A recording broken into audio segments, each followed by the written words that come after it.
Thank you so much for joining us for today's Bible reading. This week, we are kicking off a brand new series called The Butterfly Effect. It's all about how one small change can make a huge impact in our lives. And so we're going to be looking at different habits, different practices, different rhythms to kind of see that transformation.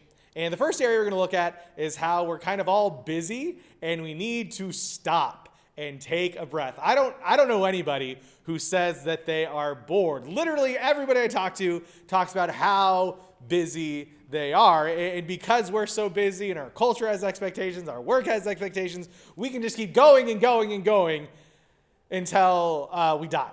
And then that's it. And so maybe there's some changes we need to make in our lives in order to break out of that cycle. And we actually see that in our passage today. It comes out of Exodus chapter 16. So let's take a look at that beginning in verse 14. When the dew was gone, thin flakes like frost on the ground appeared on the desert floor. When the Israelites saw it, they said to each other, "What is it?" For they did not know what it was. Moses said to them, "It is the bread the Lord has given you to eat. This is what the Lord has commanded. Everyone is to gather as much as they need. Take an omer for each person you have in your tent." The Israelites did as they were told. Some gathered much, some gathered little. And when they measured it by the omer, the one who gathered much did not have too much, and the one who gathered little did not have too little. Everyone had gathered just as much as they needed. Then Moses said to them, "No one is to keep any of it until morning." However, some of them paid no attention to Moses. They kept part of it until morning, but it was full of maggots and began to smell. So Moses was angry with them. Each morning, everyone gathered as much as they needed, and when the sun grew hot, it melted away. On the sixth day, they gathered twice as much, 2 omers for each person. And the leaders of the community came and reported this to Moses. He said to them, "This is what the Lord commanded. Tomorrow is to be a day of Sabbath rest, a holy Sabbath to the Lord. So bake what you want to bake and boil what you want to boil. Save whatever is left and keep it until morning." So they saved it until morning, as Moses commanded, and it did not stink or get maggots in it. "Eat it today," Moses said, "because today is a Sabbath to the Lord. You will not find any of it on the ground today. 6 days you are to gather it, but on the 7th day, the Sabbath, there will not be any."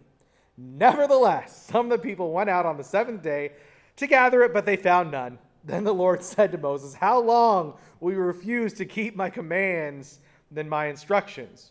Bear in mind that the Lord has given you the Sabbath. That is why on the 6th day he gives you bread for 2 days. Everyone is to stay where they are on the 7th day. No one is to go out." So the people rested on the 7th day. Now, part of the story, the Israelites, they had been slaves in Egypt for hundreds of years, forced to work, forced labor, day in, day out. That was their lives. And then in the beginning of Exodus, Moses shows up. He leads the Israelites out of Egypt, out of this place where they were slaves, where all they were known by was what they could produce. And then God gives them this gift of Sabbath. He says you are no longer going to be defined by what you do, but you have a different rhythm, this small change in your life.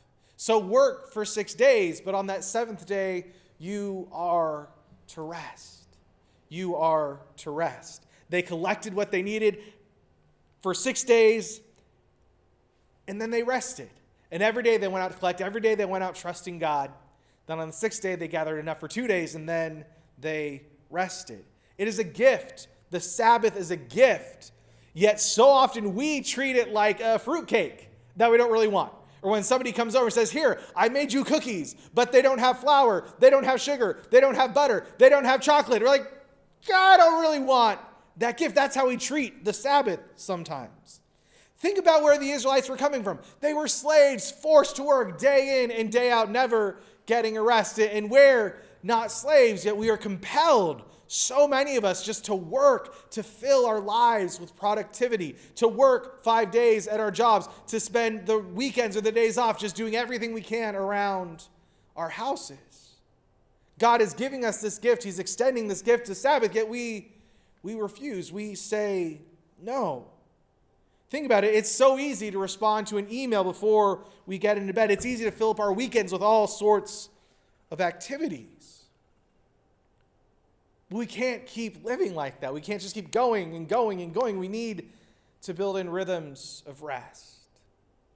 We need to figure out what it means to have a rhythm of Sabbath, where we stop, where we pause, where we trust that even if we don't produce anything, that the world will still spin, that God will still be in control. And the thing with Sabbath is that you have to prepare for it, right? You have to spend 6 days getting ready for the Sabbath. And so for our family, that means doing grocery shopping on a different day, so that when it comes to Sabbath, we can actually rest and I don't have to go to Costco. It means getting work done. It means trusting that work not done on the Sabbath, it's okay. It'll be okay. So even as we think about just one small change you could make that could have a huge impact in your life, what could you do today, this day, to make sure that this coming weekend you could be a little more restful? Maybe not, it's not an entire day, but maybe you do some laundry today so you don't have to worry about it on Saturday or Sunday. Maybe you do the grocery shopping on Thursday so you don't have to worry about it on Sunday. How can we receive the gift of Sabbath? Thank you for joining us today.